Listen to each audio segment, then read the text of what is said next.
한 주간 동안 주님의 은혜 가운데 평안하셨습니까? 네. 이번 주는 굉장히 높은 습도로 인해서 많은 어려움을 겪었으리라 생각이 듭니다. 특별히 이렇게 무더운 습한 기운의 날씨를 잘 견디시고 올 여름 한 해 몸 건강 관리 잘 하셔서 하나님께 영광 돌리시는 저와 여러분 모두가 되기를 기도드립니다. 예수 그리스도의 재림을 맞이하는 우리의 자세의 그 두 번째 시간입니다. 그래서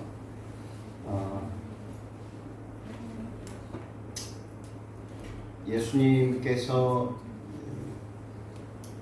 재림하시겠다고 분명히 우리들에게 약속을 하셨고, 그 약속의 지체가 우리 입장에서는 지체인 것처럼 계속 이렇게 여겨지고 있는 시대에 살아가고 있으며, 반면 이 시대를 바라볼 때 역사의 마지막 그 순간을 살아가고 있다라는 것을 몸소 체감하며 그렇게 예수님의 재림을 준비하기 위하여 맞이하기 위하여 준비하고 있습니다.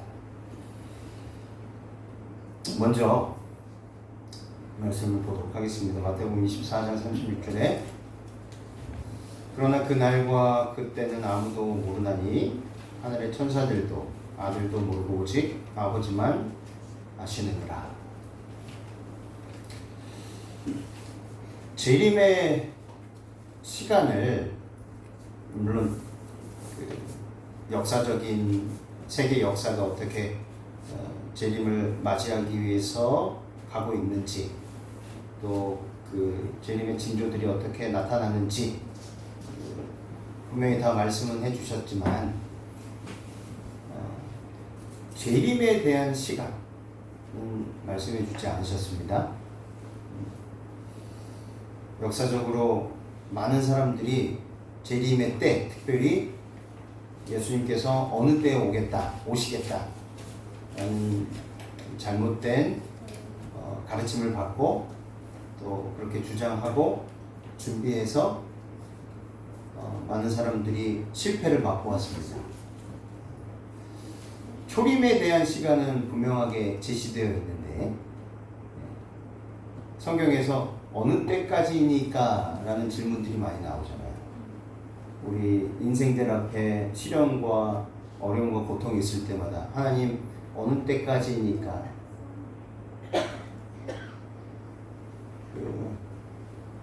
그 어느 때까지니까에서 그 질문에 시간적인 대답을 말씀해 준 곳이 한 군데 있습니다.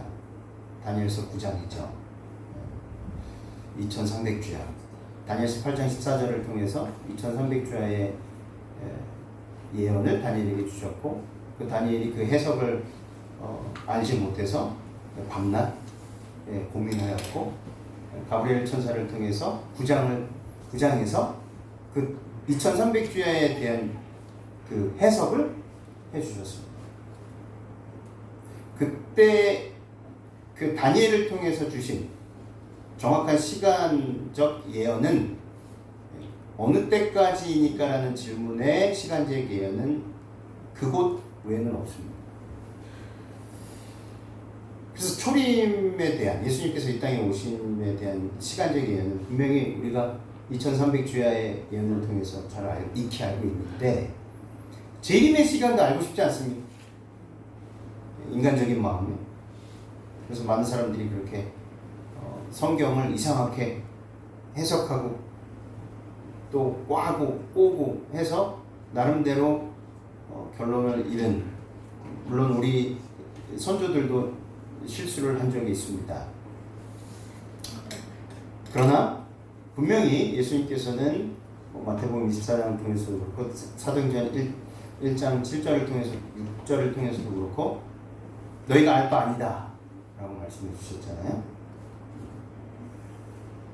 왜 우리들에게 재림의 그 시간을 감추실 수밖에 없으셨는가? 예수님께서 초림하실 때는 그분의 오시는 방법을 알려주셨죠. 잘 보이십니까? 혹시 이렇게 에어컨 바람 때문에 흔들리는데 괜찮으시죠? 네. 여자의 후손 창세기 3장 15절을 통해서 처음부터 알려주셨죠? 그분께서 예수님께서 어떻게 오실 것인지 장소도 알려주셨습니다. 마가복음 5장을 통해서 그리고 오실 때도 시간도 알려주셨어요. 다니엘서 9장 25절에 AD 27년에 그 예언한 대로 이루어졌는데 왜 재림은 오시는 방법 하늘로 가심을 본 그대로 그리고 오시는 장소 하늘은 예언되었는데 오시는 시간은 초림은 시간까지 다 되었는데 장소며 방법과 장소며 시간은 초림은 다 이루어졌는데 재림은 방법과 장소는까지는 되어 있는데 차이점이 무엇입니까? 시간이 없다는 거죠. 오시는 시간에 예언되지 않았는가? 왜 그러는가? 이유 있는 질문 같습니까? 네. 지금도 많은 사람들이 이것을 성경을 통해서 또 증언의 말씀을 통해서 밝히 깨닫고 어떤 사람들은 특별히 이제 거짓 선지자들은 본인이 예수 그리스도이시다 라고 주장하면서 이렇게 나타나는 사람들도 있고 또 어떤 사람들은 재림의 그때 시간을 2000 몇 년 몇 월 며칠 이렇게까지 적용을 시켜서 사람들에게 미혹시키고 있습니다.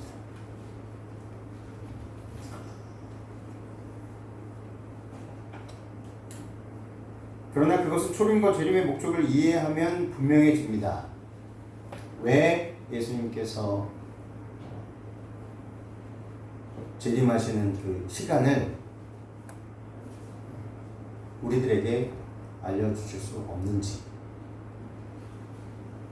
예수님께서 정말 모르신다고 말씀하신 게 아니라는 것을 우리는 다 알고 있습니다.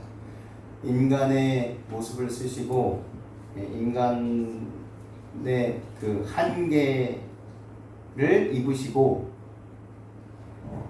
인간의 입장에서 인간의 모본이 되시기 위해서 그렇게 설명하신 것입니다. 초림은 죄인을 구하기 위해 오시는 것이었습니다. 그래서 모든 사람들에게 정확하게 알리실 필요가 있었죠. 회개를 하든 안 하든 하나님을 믿든 안 믿든 그러나 재림은 준비된 백성들을 데리러 오시는 것이기 때문에 알릴 수 없다는 거죠. 왜 그럴까? 물론 백성들이 어떻게 준비되었는지를 심판하는 것은 전적으로 하나님의 권한입니다. 그런 의미에서 주님은 때와 기한은 아버지께서 자기의 권한에 두셨으니 너희가 알 바가 아니다. 7절입니다. 정정하겠습니다. 6절이 아니라 사도행전 1장 7절에 이렇게 말씀하셨죠. 재림의 시간을 알려주지 않는 이유 3가지. 첫 번째는 재림이 너무 먼 장래에 있을 것을 알면 뭐하기 때문이에요? 낙심하고 아예 포기할 가능성이 높기 때문에. 두 번째는 회개의 시간을 마지막 바로 직전까지 늦출 것이기 때문에 그렇습니다. 우리는 죄로부터 태어났기 때문에 우리 생각과 계획과 모든 것들이 오염되어 있고 하나님의 완전한 의와는 정반대로 작용을 합니다. 그렇기 때문에 이런 상태에서 재림의 시간을 정확히 알려주시면 회개의 시간을 마지막 바로 직전까지 늦출 가능성이 높습니까? 낮습니까? 높습니다. 네. 그래서 예를 들어 2035년 12월 25일 크리스마스 때 예수님께서 오십니다. 라고 가정했을 때 사람들은 2034년 말까지는 흥청망청 자기 뜻대로 멋대로 살 가능성이 농후합니다. 그리고 한 1년 정도 준비하면 되겠지라고 생각할 수도 있겠습니다. 그런데 예수님의 재림을 맞이할 때 그렇게 평생을 흥청망청 자기 멋대로 뜻대로 살다가 1년 동안 준비한다고 해서 준비가 되겠습니까? 준비가 되지 않는다는 것이죠. 세 번째는 모든 시대마다 준비하며 살도록 하기 위해서라는 것입니다. 모든 시대마다. 그래서 잘 보시면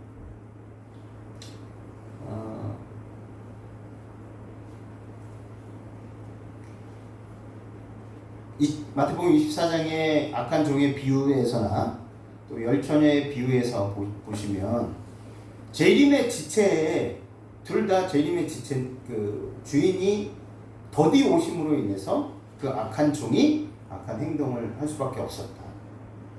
주인이 더디 옴으로 인해서 미련한 다섯 처녀가 슬기로운 다섯 처녀에게 있는 기름을 준비할 수 없었다. 그건 다 핑계이죠. 그리고 그들의 입장에서 주인이 지체하고 더디온다는 것이지 그 성경절에서 주인이 더디오겠다라는 설명이 없습니다. 언제 오겠다라는 설명도 없어요. 그렇기 때문에 주님의 재림을 맞는 우리로서 주님의 재림이 더디 오고 지체되는 것은 하나님의 입장에서가 아니라 우리 입장에서 그것을 견디지 못하는 마음에서 비롯됐다는 것이죠. 그리고 사도들도 보면 사도 베드로가 오늘 우리가 읽지 않았습니까? 데살로니가후서 4장 16절 17절을 통해서 호령과 나팔 소리 통해서 하는 주님께서 강림하실 텐데 공중에서 주님을 맞이하는데 그 성경절에 보면 우리도 살아서 라고 이렇게 나와요. 우리도 살아서. 그렇기 때문에 그 당시 사도 바울도 재림의 때, 먼 미래의 때가 아니라 사도 바울이 살고 있었던 그 시대를 가정하여서 그렇게 기록한 것입니다.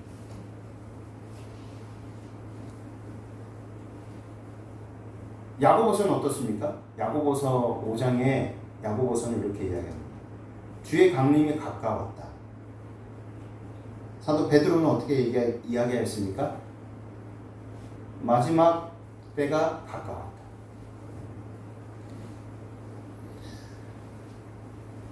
사도 베드로 또 야고보 사도 바울 할 것 없이 또 마태복음을 통해서 우리들은 그때 그 말씀들을 기록할 때 사도들과 선지자들이 이야기를 통해서 예수 그리스도의 재림이 그 당시 살고 있었던 사람들에게 있어서 곧 오시겠다라는 놀라운 복음이었습니다. 마찬가지로 예수 그리스도의 지체와 더디오심은 우리가 만들어 놓은 것이지 예수님께서 그렇게 하신 게 아니라는 것입니다. 먼저 그것을 이해하시고 예수 그리스도의 재림을 맞이하는 우리의 자세가 어떠해야 될지를 다시 한번 확인하시는 귀한 시간 되기를 주님의 이름으로 기도드립니다. 재림의 시간을 알려주지 않는 이유 세 가지, 아마 이 부분은 이해하실 거라고 생각을 합니다. 그렇다면 먼저 오늘 또 다음 시간에도 이어서 이 주제를 여러 번 시리즈로 나눠서 말씀을 드려야 하는데요. 이제 두 번째 시간으로 심판에 관해서, 예수님의 재림이 있을 때는 반드시 무엇이 필요합니까?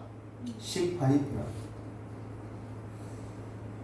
그 심판에 관해서 알고 있는 부분이지만 다시 한번 성경 말씀을 통해서 확인하도록 하겠습니다. 다니엘서 7장 25절에 그가 장차 말로 지극히 높으신 자를 대적하며 또 지극히 높으신 자의 성도를 괴롭게 할 것이며 그가 또 때와 법을 변개코자 할 것이며 성도는 그의 손에 붙임바 되어 한 때와 두 때와 반 때를 지내리라.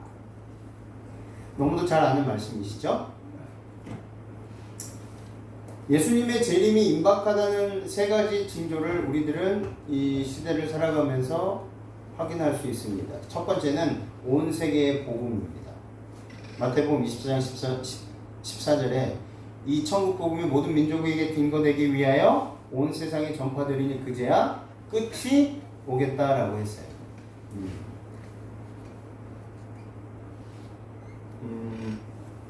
그 금속 활자가 처음 유럽에서 발명이 되었다고 하잖아요.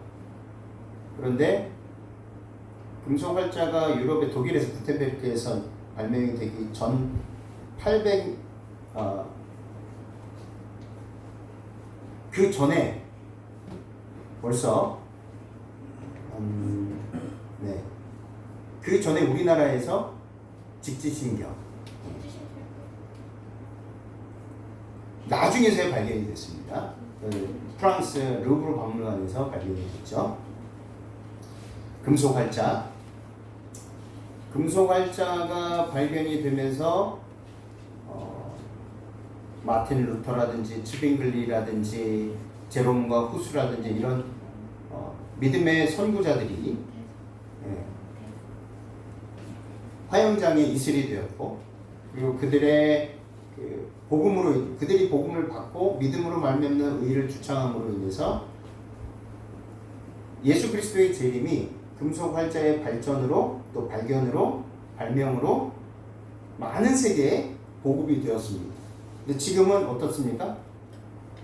1400년경에 그런 금속 활자의 발견으로 인해서 복음의 씨앗이 전 세계적으로 급속도로 이제 전해질 때 지금은 그거의 몇십 배의 빠른 속도로 전파됩니까? 전화기 하나로 복음이 급속도로 발전하는 시대에 살아가고 있습니다. 지구 반대편인 브라질 쪽에서도 카톡 하나면 바로 실시간으로 확인해 볼 수 있는 시대에 살아가고 있습니다. 이 천국 복음의 모든 민족에게 증거되기 위하여 온 세상에 전파될 수 있는 그런 그 토대가 이미 이루어져 있는 세상에 우리는 살아가고 있습니다. 전 세계가 1일 생활권에 있습니다. 그게 무슨 말입니까? 인터넷을 통해서, 전자메일을 통해서, 그리고 카카오톡과 SNS와 그 SNS를 통해서 전할 수도 있는 그런 시대를 살아가면서 우리들은 이 마태복음 24장 14절 그제야 끝이 오리라는 정말 마지막 시대의 재림의 그 코앞에 예수님의 재림이 코앞에 다가오고 있다는 것을 온 세계의 복음이 증거되고 있다는 이 사실을 보아 알 수 있다는 것입니다. 두 번째는 현대 강신술의 증거입니다. TV를 틀면 보면 드라마나 영화나 예능 프로그램 중에서도 그렇고 참 많은 이 매체에서 우리 귀를 이 강신술로 미혹하는 경우들이 굉장히 많이 있습니다. 더 많이 증가됐다는 거죠. 마태복음 24장 23절 24절에 그때의 사람이 너희에게 말하되 보라 그리스도가 여기 있다 혹 저기 있다 하여도 믿지 말라. 거짓 그리스도들과 거짓 선지자들이 일어나 큰 표적과 기사를 보이어 할 수만 있으면 택하신 자들을 미혹하게 하리라.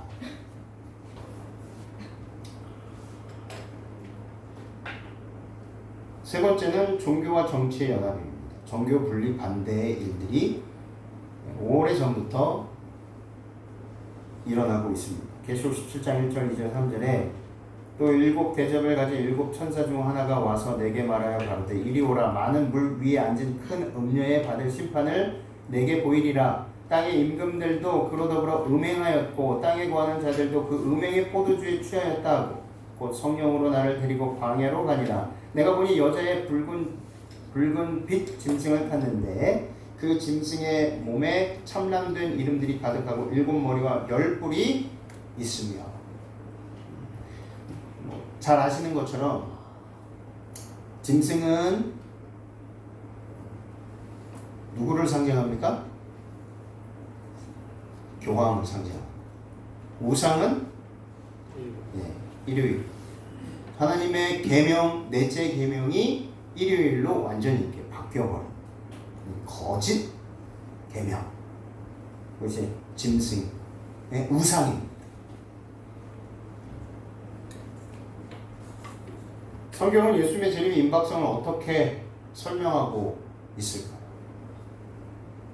우리가 오래전부터 이 예언의 말씀을 듣고 살아왔기 때문에 아주 명확하고 정확하게 다 잘 알고 계십니다. 네, 다시 한번 정리할 필요가 있어서, 그리고 특별히 예수 그리스도의 재림을 촉진하고 또 성취하기 위해서 살아가는 우리 재림 성도가 먼저 이 세상 앞에서 담대하게 예수님의 재림을 증거하고 외쳐야 되고, 무엇보다 그 재림 전에 반드시 외쳐야 될 새 천사의 기별을 널리 세상 끝까지 전하기 위해서 다시 한번 이 예언의 말씀들을 정리하고, 무엇보다 우리 개개인들이 이 말씀을 잘 소화해야 할 필요성이 있다고 생각을 합니다. 예수님의 재림의 임박성을 어떻게 설명하는가? 첫째는 다니엘의 윤곽 예언을 통해서, 그리고 다니엘의 시간상 예언을 통해서 그 임박성을 우리가 이해할 수 있습니다. 다니엘의 윤곽 예언, 마지막 세계 역사를 말하고 있죠. 2장, 7장, 8장, 9장 다니엘서의 환상과 설명입니다. 2장에서 환상, 완전한 그 금신상을 통해서 완전한 설명을 했고요. 받았고, 그 환상을 통해서 7장도 환상인데 완전한 설명을 해서 심판에 대해서, 8장은 또 환상이었고 부분적 설명이었습니다. 7장의 심판의 내용을 8장에서 2300주야의 그 부분적인 그 설명을 해주므로 심판이 어떤 성격인가, 그래서 성소를 통해서 그 심판의 성격을 설명해 주는 것이 8장이고, 9장은 환상이 없습니다. 8장에 대한 명확하고 분명한 해설이 있습니다. 그래서 2장, 7장, 8장, 9장은 온 세상이, 이 세상이 어떻게 역사적으로 맞춰질 것인가, 그리고 맞춰지는 데 있어서 예수 그리스도의 재림 전 그 심판이 어떤 성격의 심판이다. 그리고 그 심판은 반드시 성소 기별을 통해서 이해할 수 있다.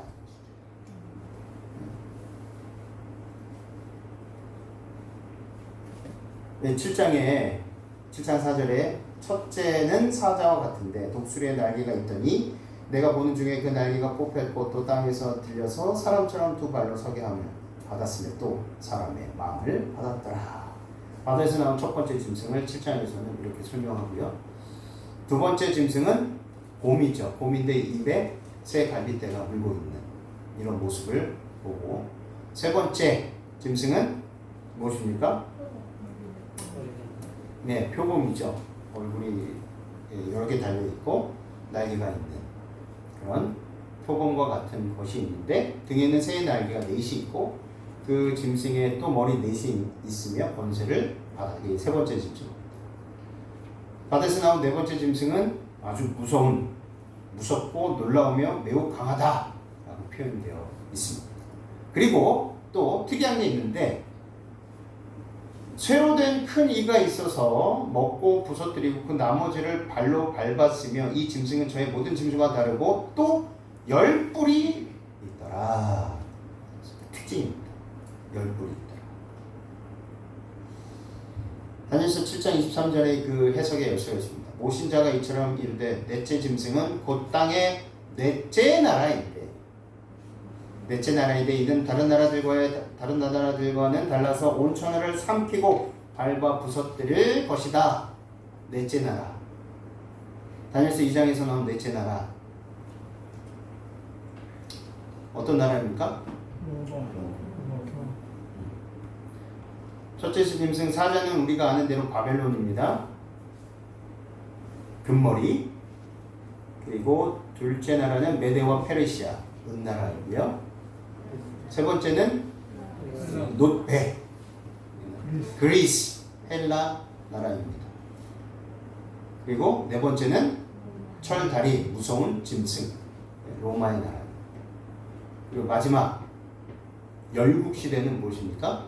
철과 진흙, 발가락 섞여 있는 AD 476년부터 재림의 때까지 말씀하고 있습니다.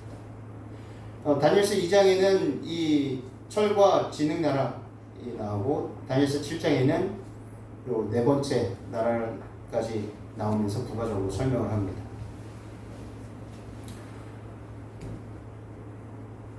이 곰, 메데와 페르시아 그 입에 이사이는 새 갈빗대가 물렸습니다.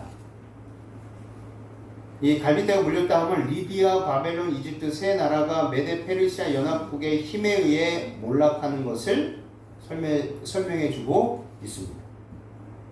표범은 다음에 일어나는 강력한 세계 제국이었는데 알렉산더 대왕의 그리스를 상징합니다. 네 번째 짐승은 강대한 제국 로마. 다니엘서 2장과 7장의 네 번째 나라 둘 다 헬라 그리스 다음에 등장하고요. 둘 다 강하다고 묘사되어 있고 둘 다 쇠라는 단어로 묘사가 되어 있습니다. 강하기가 쇠 같은 나라. 넷째 나라는 강하기가 쇠 같으리니 쇠는 모든 물건을 부서뜨리고 이기는 것이라 쇠가 모든 것을 부수는 것 같이 그 나라가 문 나라를 부서뜨리고 찢을 것이며 다니엘서 2장 40절에 이렇게 설명을 하고 있고 다니엘서 7장 7절에 내가 밤 환상 가운데서 그 다음에 본 넷째 짐승은 무섭고 놀라우며 또 매우 강하며 또 쇠로 큰 이가 있어서 먹고 부서뜨리고 그 나머지를 발로 밟았으며 이 짐승은 저의 모든 짐승과 다르고 또 10뿔이 있더라. 10뿔에 대해서 설명해 주고 있습니다. 둘 다 헬라 다음에 등장하고 둘 다 강하다라고 묘사되어 있고 둘 다 쇠라는 단어를 썼습니다. 둘 다 문나라를 부서뜨린다라고 묘사했습니다. 문나라를 부서뜨리는 나라. 문나라를 부서뜨리고 찢을 것이다. 온 천하를 삼키고 밟아 부서뜨릴 것이다. 둘 다 헬라 다음에 나온다고 했었고요. 둘 다 왕들과 왕국들로 분열된다라고 했습니다. 문나라를 부서뜨리는데 둘 다 왕국과 왕들과 왕국을 분열시킨다. 그랬습니다. 2장 41절에 그 나라가 나누일 것이면 7장 24절은 그 10뿔은 그 나라에서 일어날 10 왕들이다 라고 부가적으로 설명을 하고 있습니다. 나누이는데 10 나라로 나누입니다. 그리고 10 왕들이다. 다니엘서 7장에는 2장에서는 등장하지 않은 또 다른 권세가 등장합니다. 7장 8절에 내가 그 뿔을 유심히 보는 중에 다른 작은 뿔이 10뿔 중에 작은 뿔이 그 사이에서 나더니 첫 번째 뿔 중에 셋이 그 앞에서 뿌리까지 뽑혔으며 이 작은 뿔에는 사람의 눈 같은 눈들이 있고 또 입이 있어 큰 말을 하였다. 그 무서운 짐승에 처음에 10뿔이 있었다고 했잖아요. 근데 그 10뿔 가운데에 새로운 뿔이 하나 딱 나온 겁니다. 근데 이 새로운 뿔이 10뿔 중에 3뿔을 뽑아버립니다. 부숴버립니다. 이것이 작은 뿔의 등장이죠.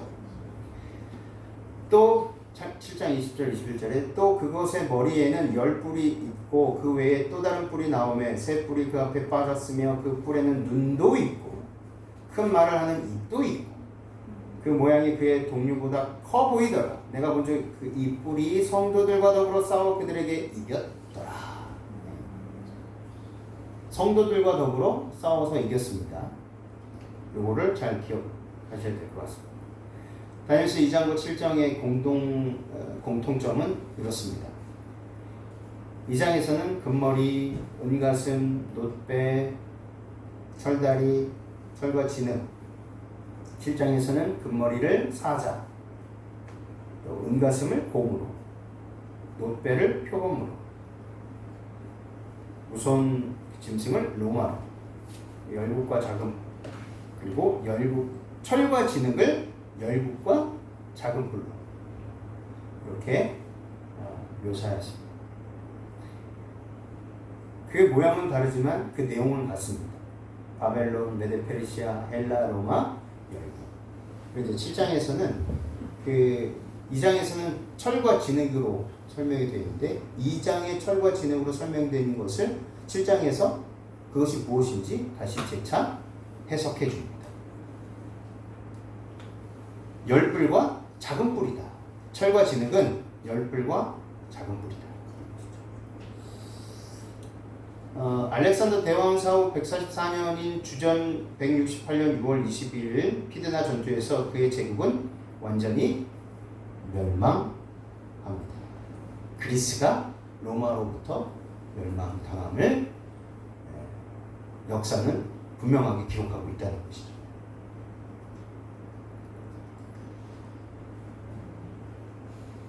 철로 된 이 로마 제국의 철같이 강한 군대와 정복력을 의미하는 것입니다. 철로 된 이. 열뿔은 로마 제국이 여러 나라로 분열될 것을 의미합니다. 이렇게 반달, 수에비, 서고트, 부르군디, 헬룰라이, 동고트, 룸바르트, 알레마니, 프랑크, 앵글로색슨 이렇게 10나라로 분열이 된다는 것입니다. 7장 8절 내가 그 뿔을 유심히 보는 중에 작은 뿔이 다른 작은 뿔이 그 사이에서 나더니 먼저 뿔 중에 셋이 그 앞에 뿌리채 뽑혔으며 그리고 눈도 있고 입이 있어서 말할 수도 있다 되어 있습니다. 세 나라가 뿌리채 뽑혔는데 그 중에 하나가 헤블리 주 493년에 망하고요. 두 번째가 반다니 534년 그리고 세 번째가 동고트입니다. 이 세 나라가 뿌리채 뽑혔다는 것을 이 나라를 의미하는 것이죠. 세 나라를 뿌리채 뽑히다. 헤룰리, 반달, 동고트. 헤룰리가 동로마 황제 재운 동고트 지도자 데오도릭을 충동하여 헤룰리를 치게 하고 주 493년에 항복을 받아냈고요. 반달은 동로마의 유스티니아누스 황제가 로마 감독을 교회의 머리라 선언하고 반달족을 주 534년에 완전히 정복을 하고 동고트는 동로마는 이태리를 지배하던 동고트의 전쟁을 일으켜 고전 끝에 주 538년에 완전히 점령을 해버립니다. 그래서 역사적으로 이 다니엘서의 이 예언이 정확하게 맞아 떨어지는 것을 보게 되는 것입니다. 이 사람의 눈을 가진 총명한 나라, 이 작은 뿔에는 사람의 눈 같은 눈이 있다라고 말씀하지 않았습니까? 지성과 예지와 통찰력이 있다. 감독 역할을 하는 큰 말하는 입을 가진 교권의 나라가 되어집니다. 또 입이 있어 큰 말을 하였다. 25장에 그가 장차 말로 지극히 높으신 자를 뭐한다? 대적할 자이다. 그가 장차 말로 지극히 높으신 자를, 지극히 높으신 하나님을 대적한 존재로 존재하게 된다는 것이죠. 그래서 삼중왕관은 지상의 하나님으로 불려지게 됩니다. 하나님께서만 합당하게 돌려야 할 칭호가 참람되게 로마 교황에게 돌려짐을 볼 수 있음을 우리들은 잘 알 수 있습니다. 교황은 그토록 큰 위엄과 높음 때문에 그는 단순히 한 사람의 인간이 아니라 말하자면 하나님이요 하나님의 대리자이다. 교황은 하늘과 땅과 지하세계의 왕으로서 삼중관으로 관쓰고 있다. 교황이 쓰고 있는 이 삼중관의 의미가 그렇다는 것입니다. 하나님의 대리자.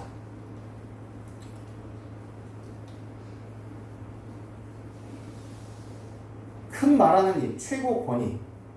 교황은 그토록 큰 권위나 능력에 속하기 때문에 그는 하나님의 율법을 수정하거나 설명할 수 있다. 또 교황은 그토록 큰 위엄과 능력에 속했기 때문에 그리스도와 하나가 되어 동일한 심판을 구성할 수 있다. 그래서 교황이 행한 바는 무엇이든지 하나님의 입으로부터 바래진 것처럼 여김을 받는다. 예. 이 천주교에서 이렇게 설명하는 것입니다. 자기를 보여 하나님이라 칭하지요? 사도 바울의 예언. 데살로니가후서 2장 4절에 저는 대적하는 자라 범사에 일컫는 하나님이나 숭배함을 받는 자 위에 뛰어나 자존하여 하나님 성전에 앉아 자기를 보여 하나님이라 하느니라. 사도 요한의 예언. 계시록 13장 5절 6절에 또 짐승이 큰 말과 참람된 말하는 입을 받고, 짐승이 누구라고 했습니까? 교황. 짐승이 큰 말과 참남된 말을 하는 입을 받고 또 42달 일할 권세를 받으니라. 짐승이 입을 벌려 하나님을 향하여 회방하되 그의 이름과 그의 장막 곧 하늘에 거하는 자들을 회방하더라. 성도들을 대항하여 싸워 이기지요. 다니엘서 7장 29절 지극히 높으신 자의 성도를 괴롭게 할 것이다. 내가 본즉 이 뿔이 성도들과 더불어 싸워 이기었더라. 계시록 13장 5절 7절입니다. 무서운 고문과 핍박을 역사적으로 가했습니다. 그래서 교황권은 하나님을 대신하여 이단을 징치한다라는 명분으로 얼마나 많은 사람들을 특히 성도들을 고문하거나 죽였는지 모른다는 것입니다. 만일 교회가 어느 신자가 불신실하게 된다든지 이단에 빠져든다든지 혹은 어떤 다른 중대한 범죄를 저질렀을 경우 이러한 교인은 그가 의존되어 있는 교회의 권위에 의하여 벌을 받아야 할 것이고 교회는 신자들을 견책할 수 있는 권한뿐 아니라 교회가 타당하다고 생각하면 언제든지 외적인 형벌로서 고통을 줄 수 있고 세속적인 권력에 유리할 수 있다. 수많은 성도들을 화형에 처했습니다. 카톨릭 백과사전에서 종교재판소 8권에 이렇게 나오죠. 이단자로 정죄되면 행정을 맡은 시장이나 당국자들은 닷새 이내에 그를 나무에 달아 불태워 죽여야 하며 만약 당국자가 이를 지시대로 이행하지 않으면 그도 파문에 처해지고 이단자로 취급된다고 선언하기도 했다. 종교의 이름으로 이런 극악무도한 짓을 자행했다는 것입니다. 암흑시대입니다. 종교 암흑시대. 네, 이 그림은 나무에 목매다 죽인 것을 볼 수 있습니다. 스페인에서는요. 종교 재판에 의해 화형당한 사람이 31만 912명이었고 알비젠스인들의 대학살에서는 100만 명이 죽임을 당했고 네덜란드에서는 알비공의 지시에 의해 3만 6천 명이 사형당하였고 찰스 5세의 치아에서는 5만 명의 프랑스인과 독일 사람이 교수형과 산채로 매장당한 것이 역사적으로 기록되어 있습니다. 그래서 법왕 천하 그 시대에 그런 종교 암흑시대라고 이야기하지 않습니까? 그래서 무수한 개신교들의 학살 장면들이 역사적으로 아주 잘 남아 있다는 것입니다. 1572년 8월 24일 성 바돌롬의 제일에는 개신교도들인 위그노파를 일주일 내에 8,000명을 죽였고 그 2달 동안 전국으로 확산되어 8만 명이 이상 죽임을 당했다는 것입니다. 누구의 이름으로? 하나님의 이름으로. 이게 중요합니다. 종교의 힘을 빌려서 교황이 저지른 그 짐승으로 표상되는 교황이 저지른 이 어마무시한 일들이 일어났었다는 것입니다. 로마의 권위로 예수님을 처형했죠. 무력과 권위로 성도를 핍박했습니다. 구속의 경륜 1년표인 이때는 하나님께서 인류를 위한 구속의 경륜을 이루려는 정해진 시간을 의미하지 않습니까? 바로 작은 뿔이 이 계획이 정상적으로 진행하지 못하도록 배도하는 일에 앞장서서 방해하였습니다. 작은 뿔의 신원을 살펴보면 이렇습니다. 제국 로마 멸망 이후에 열국 가운데서 등장을 한다라고 이야기를 하였고 새 나라를 멸망시키고 등장합니다. 그리고 먼저 있던 자들과 다르고 다른 뿔들보다 더 커 보였다고 했고 눈과 입이 있다고 했습니다. 지극히 높으신 이를 말로 대적합니다. 성도들과 더불어 싸웁니다. 종교왕국 시대에. 그리고 무엇보다 중요한 때와 법을 고치고자 할 것이라고 되어 있습니다. 그리고 한 때와 두 때와 반때 동안 이 세력이 활동할 것이다 라고 다니엘서 7장 25절에 나와 있습니다. 법을 변개하려고 합니다. 때와 법을. 그가 장차 법을 변개고자 할 것이다. 교황에 의하여 변경된 하나님의 율법은 제7일 안식일을 일요일로 옮겨놓은 것입니다. 교황권이 법을 변경하였다는 자료들이 수없이 많이 있습니다. 배신자의 카톨릭 문답서에는 이렇게 되어 있습니다. 어느 날이 안식일입니까? 토요일이 안식일입니다. 그러니까 교황 천주교에서 이렇게 답을 한 것입니다. 그렇다면 우리는 왜 토요일 대신 일요일을 지킵니까? 로마 카톨릭 교회가 라오디게아 종교회의에서 그 존엄성을 토요일에서 어디로? 일요일로 옮겼기 때문이다. 자신들의 권위로. 성서기초교리에 침례교 요람의 증언에는 이렇게 되어 있습니다. 안식일을 거룩히 지키라는 명령은 전에도 있었고 지금도 있으나 일요일은 안식일이 아니다. 안식일이 주일의 일곱째 날에서 첫째 날로 옮겨진 것은 꽤 그럴듯하게 말할 수 있을 것이다. 이런 변경을 뒷받침하는 기록을 찾을 수 있을까? 신약에서는 없다. 절대로 없다. 물론 나는 일요일을 지키는 관습이 초대교회사의 종교적인 날로 도입된 것을 교부들의 글과 다른 자료들을 통해서 잘 알고 있다. 그러나 태양신의 이름을 따고 이 교회 낙인이 찍힌 이 날이 교황권 배교로 말미암아 채택되고 시인되었으며 신성한 유산으로 개신교회에 물려진 것은 얼마나 가련한 일인가. 침례교 요람의 증언에서도 이렇게 잘 나와 있습니다. 천주교 교리문답 다시 교회가 축일과 성일을 제정할 권세가 있는 것을 무엇으로 증명할 수 있는가? 답. 만일 교회가 이러한 성일을 제정할 권세가 없다면 현대 모든 종교가 찬성하는 바 일요일을 주일로 세울 수 없을 것이다. 다시 말하자면 제7일 안식일 대신 성경상 아무 근거 없는 7일 중 첫날을 지키도록 변경하지 못하였을 것이다. 그러니 자신들의 권한으로 천주교의 그 권한으로 이렇게 바꿨다라고 말하는 거죠. 대형 백과사전 일요일 조항에는 이렇게 되어 있습니다. 유세비우스에 의하면 일요일을 합당하게 준수하도록 법을 최초로 제정한 사람은 콘스탄틴인데 그는 전 로마 제국을 일요일을 규칙적으로 축하하라고 명령한 사람이다. 대형 백과사전에도 이렇게 잘 나와 있습니다. 그 역사학자, 유대인 역사학자 유세비우스에 의해서 이렇게 잘 기록되어 있습니다. 일요일 예배 역사적 배경은 어떤지 오늘은 여기까지 요 부분까지 하고 다음 시간에 여기서 하도록 하겠습니다.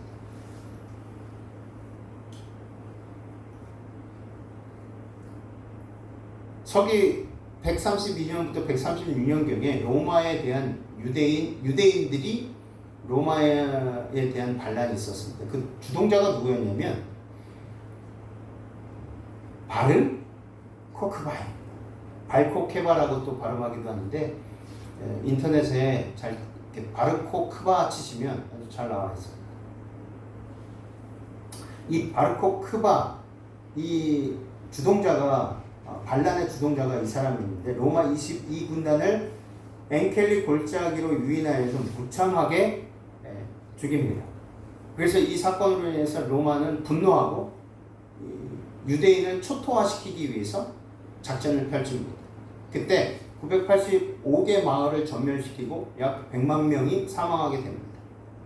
보복 조치로 하드리아누스는 토라를 보지 못하게 합니다. 사용 금지, 그리고 안식일 예배를 금지합니다. 그리고 할례를 금지합니다. 만약에 이것을 어겼을 때에는 사형으로 다스리겠다라고 한 것입니다. 2세기에는 유대인들이 로마 정부에 대하여 3번이나 반란을 일으켰고 로마인들은 안식일을 지키는 유대인들을 심히 미워하고 박해하였습니다. 이것으로 인해서 따라서 유대인들과 같은 안식일을 지키는 그리스도인들도 곤란하게 되었다는 것입니다. 그러니까 유대교가 있었고 당시 예수 그리스도를 신실하게 믿는 그리스도인들이 있었어요. 그래서 똑같이 안식일을 신실히 지키고 있었는데 이 사건으로 인해서 그리스도인들도 똑같이 취급을 받았다는 것입니다. 그러므로 유대인으로 주목받은 것이 싫어서 주일 중 제1일에 집회하는 그리스도인들이 생겨나기 시작했습니다. 그래서 안식일을 지키는 일이 토요일에서 일요일로 옮겨가는 계기가 되었다는 것이죠. 그래서 그때는 일요일도 지키고 첫째 날도 지키고 안식일도 지켰던 계기가 됐던 것이죠. 그리스도인들도 핍박을 받게 되었기 때문에 당시 안식일을 지키던 그리스도인들도 핍박을 받았는데요. 그래서 기독교 교부들이 하드리아누스에게 황제에게 호소합니다. 기독교와 유대교는 근본적으로 다릅니다. 똑같이 취급하지 말아달라고 요청을 합니다. 근데 로마 황제는 기독교 교부들의 요청을 거절하고 교회 내부에서 분란이 일어나게 돼요. 그래서 안식일을 계속 지키려는 무리들이 생기고 안식일 대신 일요일을 지키는 무리들이 생기고 두 날 모두 지키려는 무리들이 이 세 무리들이 생겨나게 된 것입니다. 당시 일요일은요 이교도들의 예배일이었습니다. 그래서 태양을 숭배하는 예배일로 일요일을 지켰고요. 이교도들의 예배일이 교회로 들어옴으로 인해서 일요일 예배가 시작이 되었던 것이죠. 서기 132년경에 일어났던 유대 반란 이전에는 일요일 예배에 대한 문서가 없고요. AD 150년경 바나바 서신에 처음 나타나는 것으로 보아서 일요일 예배는 유대 반란 이후에 시작된 것이 확실하고 일요일 준수가 즉시 안식일 준수를 대신하지는 않았지만 한동안 두 날을 모두 지키게 되었다는 것입니다.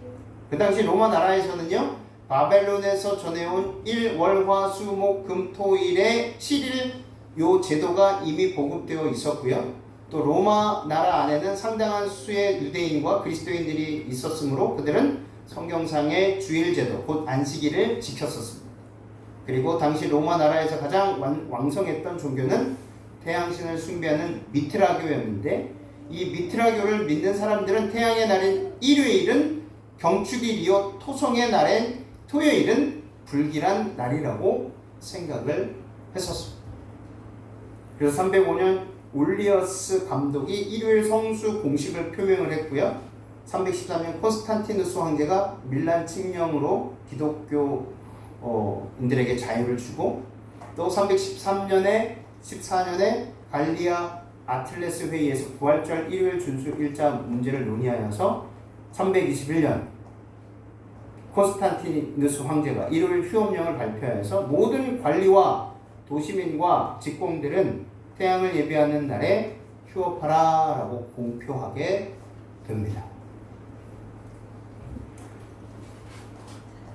그래서 콘스탄틴 황제 1월 휴업령이 AD 321년에 문서와 법으로 제정하게 되어서 그때부터 모든 사람들이, 그 나라 사람들은 일요일에 일을 하지 않고 또 매매를 하지 않고 예배를 드리는 날, 거짓 예배를 드리는 날로 날을 바뀌게 된 것입니다. 콘스탄틴 본인도 그리스도인으로 개종을 하였습니다. 네? 그 개종한 것이 명목상의 개종이었습니다. 존경할 만한 이 태양의 날에 모든 판사들과 도시에 사는 모든 사람들, 그리고 장사하는 사람들은 휴업하도록 하라. 그러나 농촌에 사는 사람들은 하늘이 마련해 주는 것들을 상실하지 않기 위하여 씨를 뿌리거나 포도나무를 재배함에 그토록 적합한 날이 없는 때가 자주 있으므로 적기를 놓쳐서는 안 되기 때문에 이 날 완전히 자유롭게 농경에 종사하도록 하라. 이렇게 콘스탄틴 황제가 명령했던 것입니다. 네. 다음 시간에 계속해서 예수 그리스도의 재림을 맞이하는 우리의 자세로서 어떤 마음가짐으로 살아야 되는지, 그리고 성경에 예언적으로 그 시간이 어떻게 정해졌는지. 그러나 재림은 정확한 시간을 알 수 없지만 그 재림을 맞이하기 위해서 우리 하나님께서 어떤 사고와 그리고 사건들을 일어날 것인지를 어떻게 알려주시는지, 그리고 무엇보다도 작은 뿔, 이 짐승이 어떻게 이 땅에 존재하고 또 이 짐승의 우상으로 인해서 하나님의 법이 훼손되고, 그리고 그 하나님의 법을 훼손된 하나님의 법을 깨닫지 못하는 사람들이 그것을 지킴으로 인해서 우상의 짐승에 경배하고 절함으로 이마에 또 그 표를 받음으로 완전한 멸망을 받게 되는지 계속해서 말씀을 통해서 살펴보도록 하겠습니다. 우리가 익히 알고 있는 부분이지만 다시 한번 이렇게 살펴보는 이유는 정말 때가 가까웠기 때문에, 그리고 재림의 때는 먼 미래에 있을 그런 사건이 아니라 우리 성경에 나와 있는 사도들도 언제나 그들이 살고 있었던 그 때를 재림의 때라고 늘 여기며 그렇게 말씀을 증거하며 살아왔습니다. 마찬가지로 우리가 언제 죽을지는 모르지만 죽기 전까지 이 시대 안에 예수 그리스도께서 오신다라는 확실한 그 믿음을 가지고 준비할 때, 그리고 그렇게 살아갈 때 예수님이 혹 500년 후에 혹 1000년 후에 오시더라도 반드시 우리는 그분의 재림의 때를 알려주시지 않는 목적과 이유를 분명히 알고 준비되어 있는 사람으로서 주님께서 우리를 데려가실 것이라는 것을 믿어 의심치 않는 것입니다. 이것을 이 말씀을 잘 다시 확인하시고 연구하심으로 재림의 때를 잘 준비하신 저와 여러분들이 되시길 바라면서 오늘 말씀을 마치겠습니다.